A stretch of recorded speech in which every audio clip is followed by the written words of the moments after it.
In other ridiculousness, even though the media has said they haven't counted everything up and nothing is completely verified yet, everybody today went ahead and declared Joe Biden the winner. And it looks like the media has basically just said, hey, Joe, you win. Here's your trophy. So it's been a crazy Saturday. I did not expect to be giving you guys a video at what time is this going up?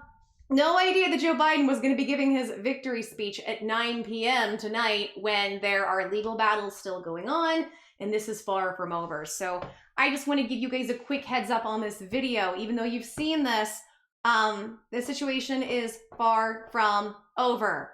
Now, if you are new or you don't know me, I don't take a side. I'm not left, I'm not right, I'm not Democrat, I'm not Republican. I don't like any of these people. I think they're all evil. And that's always gonna be my message to you guys. All of these people at the top are awful. With that being said, some people seem to think I lean Trump simply because many times the things I look into with him, the facts end up siding with Trump. It's not to say he's perfect. I know he lies to the point of exaggerating. I know he has issues. Everybody does. Nobody's perfect. And I don't agree with everything he says and does. But I'm also on the side of fact and truth. And the majority of the time, he is proven right with many, many things. So, a couple things I want to point out before I get in the meat and bones of this video about this victory speech. I'm really by the way, and I want people to know, I know my regular viewers, hi guys, hi, you guys know this. When I'm talking about the left or the right, I'm not talking about the majority of you fine people watching, because most of you, I think, are good, decent people no matter what side of the aisle you're on. You're on the side of the aisle you're on because you think you're doing the best good for yourself and humanity there. I believe that about you guys. So please, no matter what way you lean or what side you're on, don't take what I'm saying personally about the left and the right as you. I'm talking about the evil people at the top and the extremists and the people trying to control all of us. Please understand that this is not a diss to you. I'm really mad at the media tonight. I'm mad at Fox News and I'm mad at Republicans, and I'll tell you why. I'm mad at Republicans, this will be the easiest to start with, is because I've seen everybody jumping off the Trump ship and acting like they were never on it to begin with. It makes me mad. And it makes me question them all, honestly. Is it really that Trump is just this horrible orange man is so evil that now everybody's jumping ship? Or is it that this is just now showing how evil everybody is, including all these people behind the scenes, both Democrats and Republicans? And I've been saying they're all corrupt, get them all out. And I think evidence of that more and more is going to be coming to light. Not to say Trump is perfect, okay? Please hear me, that's not what I'm saying. And I'm also mad at the media. Here's one big glaring hypocrisy. Apparently people took to the streets, been hours-long parties outside because Biden's been elected, orange man gone. Wait a minute. Aren't we in a pandemic and aren't we supposed to be quarantining? Oh, but this is a special thing, right? So it's okay. However, didn't Trump apparently just quote-unquote lose this election because it's too dangerous to go and social distance and stand in lines to wait and vote? So we're going to do a whole lot more mail-in votes, which is really open to a lot of crap that can happen. However, the media has been acting like it's wonderful that people are all out celebrating. So we're supposed to stay in our homes unless the media tells us to go protest or do protesting that ends up becoming bad and destructive. Please infer what I'm saying. I've got to be super careful with the words I use because it's YouTube. We can't actually go out and stand in lines and vote, but we can go out and party in the streets shoulder to shoulder because something we want has just happened, or something we think that we want, we've been conditioned and brainwashed to believe we want. That's what's maddening to me. That's what's frustrating. And I feel like on every side, there is a lack of logic in this. On a human level, I'm sad for Trump. I'm sad because, like I said in the last video, if you haven't seen it, go see it. I personally know what it feels like to have people lie about you nonstop when you're in some sort of, for me, it was a much lesser, lower, when you're in front of the public and the public viewing and having people turn on you and lie and it becoming a frenzy and people just wanting your destruction at every possible turn, and people getting off to that and having fun with that. And at the end of the day, remember, no matter what you think about him, he's also a human being. And I feel like we have been, as a society, conditioned to believe that if somebody doesn't believe in our causes, or they haven't jumped on the narratives that we've jumped on per what we're told to do, that we can be rude to them. And human decency is now dead. And it makes me sad. It makes me sad. My heart goes out to him in the situation. Not saying he's perfect. And this isn't coming from somebody who's a super Trump supporter and, oh, that's my guy, I want him to win. That's not what I'm saying. I'm just looking at the situation as it is, and I'm trying to look at everything with human decency, because I believe no matter who or what at the top is trying to tell us what we're supposed to do and not do, we should all try to be decent to one another. And I can already hear the comments, he's not always decent to people. That's fine. Well, I still believe in trying to be the bigger, better person. Maybe everybody else doesn't. That's your prerogative. That's okay. I just find it interesting that these people at the top, like Nancy Pelosi, the kind, tolerant, loving left, who they say they're on the side of helping minority equality, are always making fun of his hair and his skin color. Body positivity, no bullying, don't shame people, but we can all do that with him. And I don't care what the excuses are. Do you know what I mean? I don't care if you don't like what he said, or he said something offensive or whatever. I get it. You have every right to feel the way you do. You have every right to be upset. I'm not saying you don't. I'm just saying it's hypocritical. And I'm really mad today. I'm mad because I feel like more and more we're seeing the BS. The virus is so bad, and Trump's been so bad with this virus. Even though all of these people that the left has voted for said for you guys to go to Chinatown in February and not to close the borders, or Trump is an R word, and he saved a lot of lives closing the borders and telling people to stay home. He has tried and tried and tried to get us a stimulus package and get us even more money. And both Nancy Pelosi and Mitch McConnell has stood in his way every single time. Both of them are awful, and both of them are evil. None of their hands are clean. And yeah, I'm just frustrated. I'm frustrated. I just saw people, they're celebrating in the streets, and I was just going, I was puking. I felt horrible. The reason is I'm feeling horrible is we're all being manipulated. We're all being lied to, and many of us are happy and complacent with it. I'll never understand it. I'll never understand how everybody can be, I'm sorry, not everybody, that's an exaggeration, but how people can be so okay with these behaviors. It's not safe to go and vote, but it's safe to go protest and do protesting that turns bad. It's not safe to vote, but we can go and celebrate and party in the streets all together for hours today. Somebody, please let me know in the comments how this makes sense. That's why I'm sad, guys. I'm not sad because, oh, my person did what I want, death for my person. That's not it. I'm sad for us as Americans. I'm sad that so many people have become okay with killing off the last bits of democracy that we even have in this country, or the illusions of it, that they're okay with that to fit the narrative that they are most comfortable buying into. And it sucks because everything I'm saying, all of you who are on the left or the right, you're good people. You are. And that's the worst part to me, is like, I can't villainize any of you. The left, you guys care about minority equality and equality for people, and that's beautiful. And you're beautiful for having that empathy. And the right, you guys care about women and children being hurt and the way the country is going and the economy. And those are good things too. And it's frustrating for me to watch good people on both sides be manipulated and taken advantage of. That's it. That's all I'm trying to say with this. So I know it's a bit of a long intro.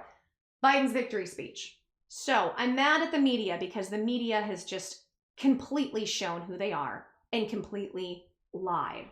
I think that the fact that celebrities have been, over this last year, so weird, and a lot of weird stuff is going around coming out about him, and now they're just thrilled that Biden's in office. Says a lot. These people in the Hollywood cult. Just going to kind of throw that out there. Says a lot to me. But I want to go into this Biden's victory speech, and let's talk, and let's kind of dissect this a little bit and see what he has to say. So let's take a look.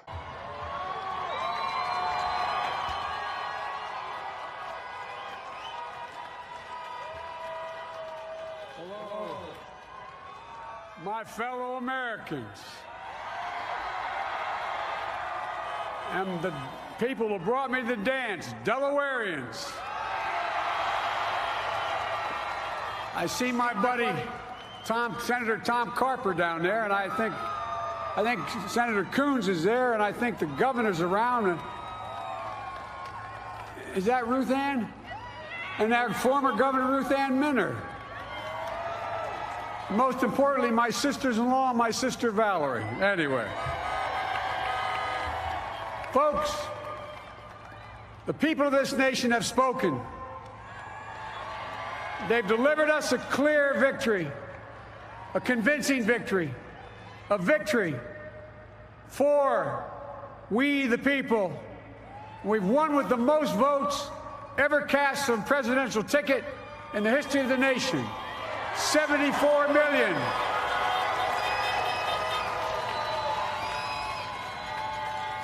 What I must admit has surprised me.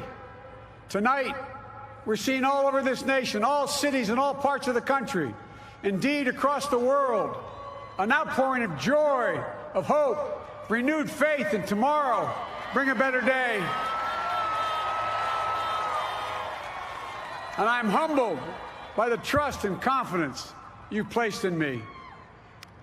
I pledge to be a president who seeks not to divide, but unify, who doesn't see red states and blue states, only sees the United States, and work with all my heart, with the confidence of the whole people, to win the confidence of all of you. And for that is what America, I believe, is about. It's about people. And that's what our administration will be all about. I sought this office to restore the soul of America, to rebuild the backbone of this nation, the middle class, and to make America respected around the world again, and to unite us here at home. It's the honor of my lifetime that so many millions of Americans have voted for that vision. And now, the work of making that vision is real. It's a task, the task of our time.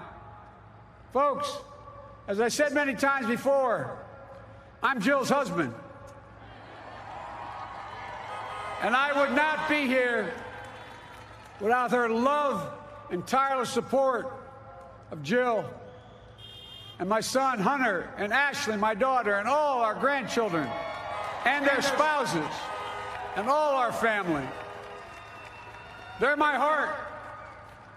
Jill's a mom, a military mom, an educator. And she has dedicated her life to education. But teaching isn't just what she does, it's who she is. For American educators, this is a great day for y'all. You're going to have one of your own in the White House. And Jill's going to make a great First Lady. I'm so proud of her.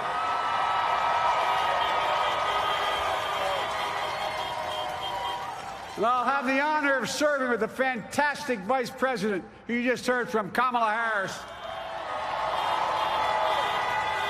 who makes history as the first woman, first black woman, the first woman from South Asian descent, the first daughter of an immigrant ever elected in this country.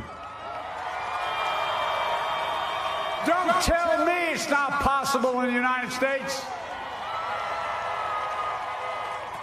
It's long overdue. And we're reminded tonight of those who fought so hard for so many years to make this happen. But once again, America's bent the arc of the moral universe more toward justice. Kamala, Doug, like it or not, your family, you become an honorary Biden, there's no way out.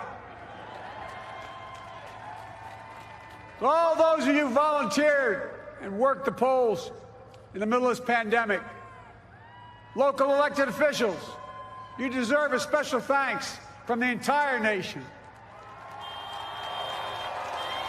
And to my campaign team and all the volunteers and all who gave so much of themselves to make this moment possible, I owe you. I owe you. I owe you everything. And to all those who supported us, I'm proud of the campaign we built and ran. I'm proud of the coalition we put together, the broadest and most diverse coalition in history. Democrats, Republicans, independents, progressives, moderates, conservatives, young, old, urban, suburban, rural, gay, straight, transgender, white, Latino, Asian, Native American. I mean it, especially for those moments, and especially for those moments when this campaign was at its lowest ebb. The African-American community stood up again for me. You've always had my back, and I'll have yours. I said at the outset, I wanted to represent this campaign to represent and look like America. We've done that. Now that's what I want the administration to look like and act like. For all those of you who voted for President Trump, I understand the disappointment tonight. I've lost a couple times myself, but now let's give each other a chance. It's time to put away the harsh rhetoric, lower the temperature, see each other again, listen to each other again. And to make progress, we have to stop treating our opponents as our enemies. They are not our enemies. They are Americans. They're Americans. The Bible tells us, to everything there is a season, a time to build, a time to reap and a time to sow, and a time to heal. This is the time to heal in America.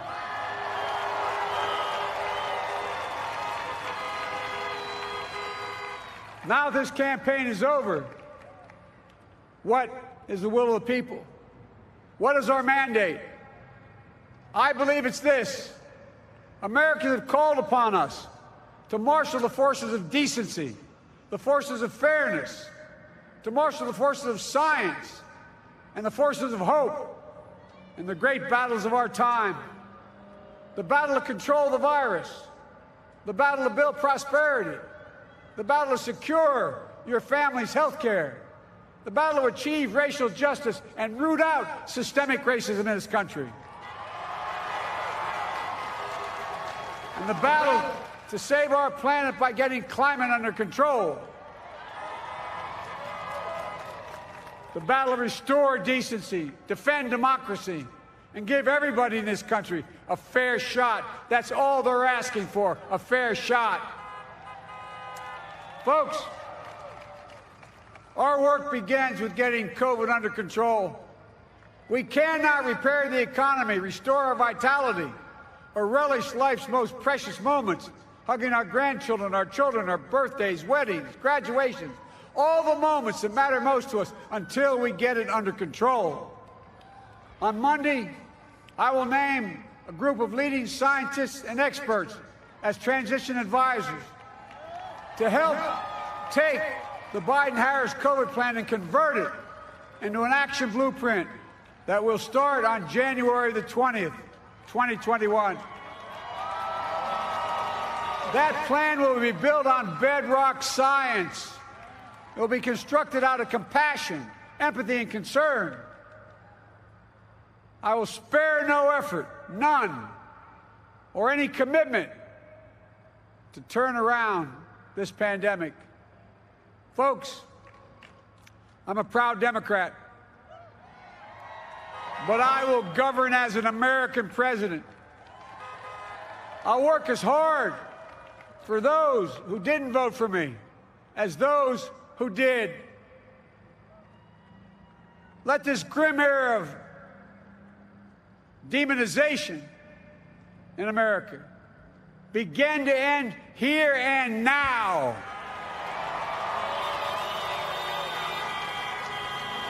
The refusal of Democrats and Republicans to cooperate with one another, it's not some mysterious force beyond our control. It's a decision, a choice we make. And if we can decide not to cooperate, then we can decide to cooperate. And I believe that this is part of the mandate given to us from the American people. They want us to cooperate in their interest. And that's the choice I'll make. And I'll call on Congress, Democrats and Republicans alike, to make that choice with me. The American story is about slow yet steadily widening the opportunities in America. And make no mistake, too many dreams have been deferred for too long. We must make the promise of the country real for everybody, no matter their race, their ethnicity, their faith, their identity, or their disability. Folks, America has always been shaped by inflection points, by moments in time where we've made hard decisions about who we are and what we want to be. Lincoln in 1860, coming to save the Union. FDR in 1932, promising a beleaguered country a new deal. JFK in 1960, pledging a new frontier. And 12 years ago, when Barack Obama made history, he told us, yes, we can. Well, folks, we stand at an inflection point. We have an opportunity to defeat despair, to build a nation of prosperity and purpose. We can do it. I know we can. I've long talked about the battle for the soul of America. We must restore the soul of America. Our nation is shaped by the constant battle between our better angels and our darkest impulses. And what presidents say in this battle matters. It's time for our better angels to prevail. Tonight, the whole world is watching America. And I believe at our best, America is a beacon for the globe. We will lead not only by the example of our power, but by the power of our example. I've always believed, many of you heard me say it, I've always believed we can define America in one word: possibilities. That, in America, everyone should be given an opportunity to go as far as their dreams and God-given ability will take them. You see, I believe in the possibilities of this country. We're always looking ahead to an America that's freer and more just, ahead to an America that creates jobs with dignity and respect, ahead of America that cures diseases like cancer and Alzheimer's, ahead to an America that never leaves anyone behind, ahead of America that never gives up, never gives in. This is a great nation. It's always been a bad bet to bet against America. We're good people. This is the United States of America, and there's never been anything we've been not able to do when we've done it together. Folks, in the last days of the campaign, I began thinking about a hymn that means a lot to me and my family, particularly my deceased son, Bo. It captures the faith that sustains me and which I believe sustains America. And I hope it can provide some comfort and solace to 230,000 Americans who've lost a loved one to this terrible virus this year. My heart goes out to each and every one of you. Hopefully this hymn gives you solace as well. And it goes like this: and he will raise you up on eagle's wings, bear you on the breath of dawn, and make you to shine like the sun, and hold you in the palm of his hand. And now together, on eagle's wings, we embark on the work that God and history have called upon us to do, with full hearts and steady hands, with faith in America and in each other, with love of country, a thirst for justice. Let us be the nation that we know we can be, a nation united, a nation strengthened, a nation healed. The United States of America, ladies and gentlemen, there's never been anything we've tried we've not been able to do. So remember, as our grandpapa used to say when I walked out of his home when I was a kid up in Scranton, he said, "Joey, keep the faith." And our grandmother, when she was alive, she yelled, "No, Joey, spread it. Spread the faith. God love you all. May God bless America, and may God protect our troops." Thank you, thank you, thank you. Let's dive in. I have things to say. So I have the transcript pulled up.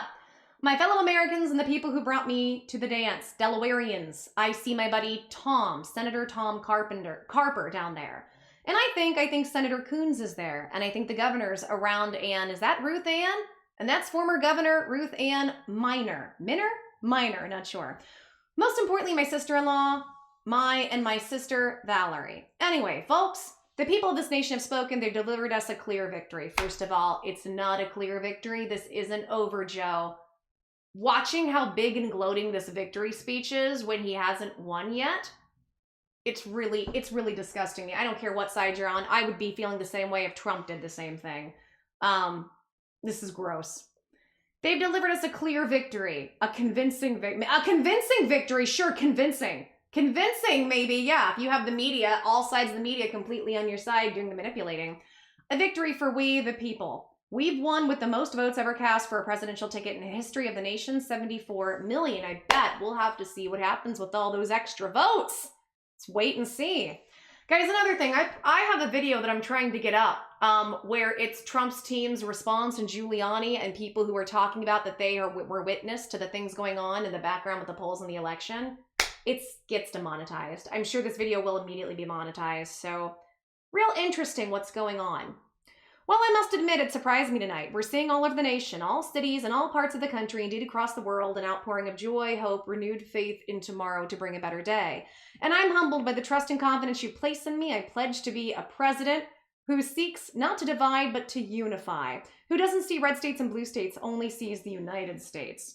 I'll work with all my heart, but the confidence of the whole people to win the confidence of all of you. And for that is what in America, I believe, is about. It's about people, and that's what our administration will be about. I sought this office to restore the soul of America, to rebuild the backbone of this nation, the middle class, and to make America respected around the world again, and to unite us here at home. I don't know, Joe, with all of the taxes you're wanting to do to the middle class and even small business owners, I don't see how this is going to be helping the middle class whatsoever, especially during a pandemic. I think you're going to be killing small businesses.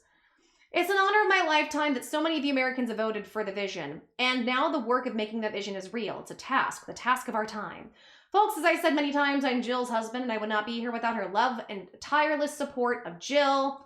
And then he goes into his family. So he says, I'll have the honor of serving with a fantastic vice president. You just heard from Kamala Harris, who makes history as the first Black woman, the first woman from South Asian descent, and the first daughter of immigrants ever elected this country. Don't tell me it's not possible in the United States. It's long overdue.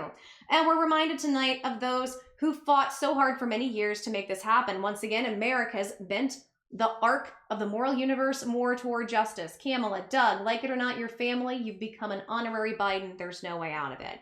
You're saying Kamala, who challenged you and basically said that she thinks on some level you're the R word, Joe. She said that when she was debating you, and your policies have been the R word, that now you guys are buddies and family. Good job. All those of you who volunteered and worked the polls in the middle of a pandemic, local elected officials, you deserve a special thanks for the entire nation. Well, I'm sure from you personally, they deserve a special thanks. Hope they got paid enough. And to my campaign team and all the volunteers who gave so much of themselves to make this possible, I owe you everything. And all those who supported us, I'm proud of the campaign we built. I'm proud of the coalition we put together, the broadest and most diverse coalition in history.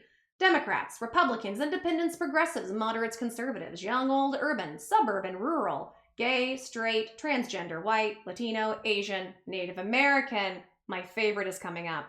I mean it, and especially those when the campaign was at its lowest ebb. The African American community stood up again for me. You've always had my back and I'll have yours. The same community that said if you don't vote for me, then you're not Black. Same community that you put how many of them incarcerated, called them super P words. Remember your crime bills that you have proudly stood for? The same people that you said they need the government to come in and teach them how to be mothers and fathers because they don't have the tools to know how to do it themselves. See why I'm irritated, guys? Do you see the hypocrisy of why I'm irritated? Are you hearing it, guys? I said on the outset, I want to represent this campaign to represent and look like America. We've done that. Now that's what I want the administration to look like and act like. For those of you who voted for President Trump, I understand the disappointment tonight. Well, it's not disappointment. It's that what you're doing is not correct. I've lost a couple of times myself, but now let's give each other a chance. It's time to put away the harsh rhetoric, lower the temperature, see each other again. Well, you're obviously not black unless you agree with this. Per Biden. Listen to each other again and make progress. We have to stop treating our opponents as our enemies. They're not our enemies. They're Americans. They're Americans. The Bible tells us to everything there is a season, a time to build, a time to reap, and a time to sow, and a time to heal. This is the time to heal in America. Now this campaign is over. What will the people do? What is our mandate? I believe it's this. America has called upon us to marshal the forces of decency, the forces of fairness, to marshal the forces of science and the forces of hope in the great battles of our time. Coming from the guy who encouraged people at the onset of this situation to go out in public and do whatever you want. Okay. The battle to control the virus, like all of you Dems who said, go out and have fun when Trump closed down the country, but he was the R word for doing so. To battle and build prosperity, the battle to secure your family's health care. You mean like Obamacare, which for many people just forced them to pay money that they really couldn't for health care that was subpar. Right. Basically forces privatized insurance on you. The battle to achieve R-word justice and root out systemic R-word in this country. Or you ain't black, says Joe Biden.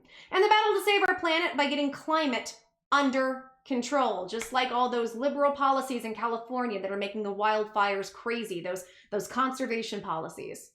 The battle to restore decency, defend democracy, and give everybody in this country a fair shot. That's all they're asking for, a fair shot.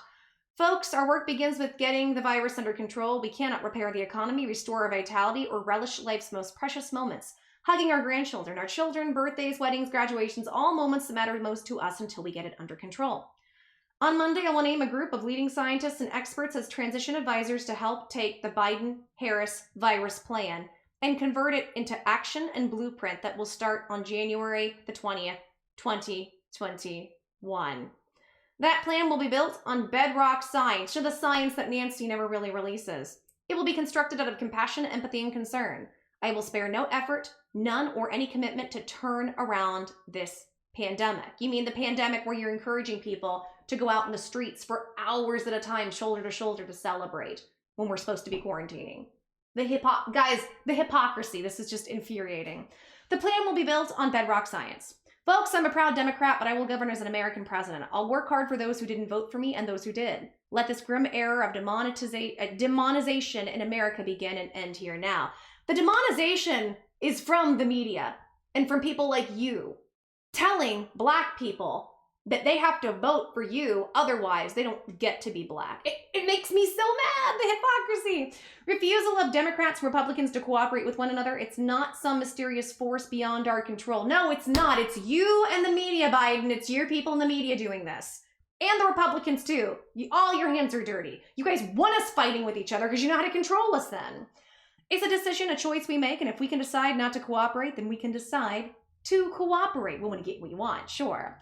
And I believe that this is the part of the mandate given to us from the American people. They want us to cooperate in their interest, and that's the choice I'll make. And I'll call on Congress, Democrats, and Republicans alike to make that choice with me.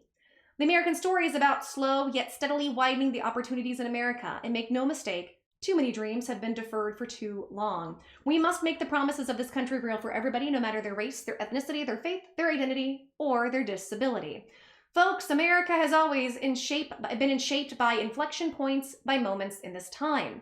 We've made hard decisions about who we were and what we want to be. Lincoln in 1860 coming to save the Union. I'm sure he told all the black people there, if you don't vote for me, you're not black. FDR in 1932 promising a beleaguered country a new deal. You cannot compare FDR to you. JFK in 1960 pledging a new frontier. And 12 years ago when Barack Obama made history, he told us, yes, we can, and then he did not do anything. No, he did not. This makes me so mad. Biden has been, how long? It's been like 40 years he's been in office, and all he's managed to do is make things harder for minorities with that crime bill. But, you know, you're so for us and for the minorities. Well, folks, we stand at an inflection point. We have an opportunity to defeat despair, to build a nation of prosperity and purpose. We can do it. I know we can. I've long talked about the battle for the soul of America. We must restore the soul of America. Our nation is shaped by the constant battle between our better angels and our darkest impulses. And what presidents say in the battles matter. Well, yeah, obviously. It's more about the slick talking they do in front of a camera than any action they've actually taken. That's why nothing's really gotten done for you, has it, Biden? It's time for our better angels to prevail. Well, I hope maybe you'll actually do that. Tonight, the whole world is watching America. I believe in our best. America is a beacon for the globe. We will lead not only by example of our power, but by the power of our example. I know I've always believed, many of you heard me say, I've always believed that we can define America in one word: possibilities. That in America, everyone should be given an opportunity to go as far as their dreams and God-given ability will take them. You see, I believe in the possibility of this country. We're always looking ahead to an America that is freer and more just, ahead to an America that creates jobs with dignity and respect, ahead to an America that cures diseases like cancer and Alzheimer's, which maybe you're suffering from because you just don't always know where you're at or what you're doing. Ahead to an America that never leaves anyone behind, ahead an America that gives up, never gives in to this great nation. It has always been a bad bet to bet against America, really, because it seems like that's your and Kamala and your people's rhetoric, how awful America it is, and you just want to tear it down with your policies. Look at California, where Kamala's from. Look at how great she's done with that state. We're good people. This is the United States of America. There's never been anything we've not been able to do when we've done it together. Folks, the last days of the campaign, I began thinking about a hymn that means a lot to me and my family, particularly my deceased son, Bo. It captures the faith and sustains me, and I believe it sustains America. And I hope it provides some comfort and solace to the 230,000 Americans who lost a loved one to this terrible virus this year. My heart goes out to each and every one of you. Hopefully this hymn gives you solace as well. And it goes like this. I'm not going to get into it. And basically, that's where we're at. So if you want to know why I'm angry, it's not because I'm some salty Trump supporter that fully believes Trump is the best and only option. He should be in office. I'm angry because if you believe that Biden, or you believe any of this is going to be for most people's best and good, you're mistaken. I know Trump's not perfect, but at this point, I think I'd rather have Trump than this guy who runs around and tells black people, do what I say or you're not black. I cannot believe with the ideologies the left has, nobody has taken him to task on that more, or his 1994 crime bill towards minorities. But then again, Kamala Harris was also super tough on crime and putting as many minorities away as possible. And nobody seems to care because they don't actually look at the depth of the issues. They look at the story that's being told and they just go with wherever they think they're supposed to per that story. It makes me really sad, but welcome to the America that we are in at this point. I know this isn't over. This is not over. The process of the recounts and the legal process is going to come. And I'm going to stick to my guns. My prediction is, I knew they were going to call this. I think Trump's going to come in with lawyers. They're going to battle it out. And I think at the 11th hour, he may be able to overturn this. I'm not saying that's going to happen, but I'm saying I have a sneaking suspicion that it will. We'll have to wait and see. All right, guys, it's been long enough. I'm going to end it here. And this is super late, depending on when you're seeing this. So I want to thank you guys so much for watching, and thank you so much for listening. If you'd like to support this video, please give me a big thumbs up, like the video. Hit subscribe if you haven't yet. Please click on that notification button so you can be notified what's coming in the pipeline for you. Stimulus, the elections, the president, everything in between, and politics. Leave comments, and guys, please share this content with as many people as you can. People that you think would really enjoy it. I'd super appreciate this. And guys, I'm giving away $100 gift cards. I'm announcing winners on Monday. So make sure that you and do what you need to for that. And it's super simple. Just do what I said before. Like each video, subscribe, hit notifications, comment, share the content. You're entered. You're eligible. And then guys, the more comments you leave, the more times you share this, the more chances you have to win a gift card. So if you leave 50 comments, you are 50 times more likely to win a gift card. Good luck to everybody. Add me on Facebook. Katie's Insight is the page. Like the page, join the group. Katie's Corner will be changed to Katie's Insight soon. Go in there. We're talking about politics, stimulus, and everything in between, and we're trying to help each other. It's a great time. We would love to see you there. I'm going to go and take a nap. Really, I think I'm just going to go to bed. I'm tired. And hopefully tomorrow I'll come refreshed and we will have more to talk about. Take care. Lots of love. I'll see you guys soon. Mwah. Goodbye.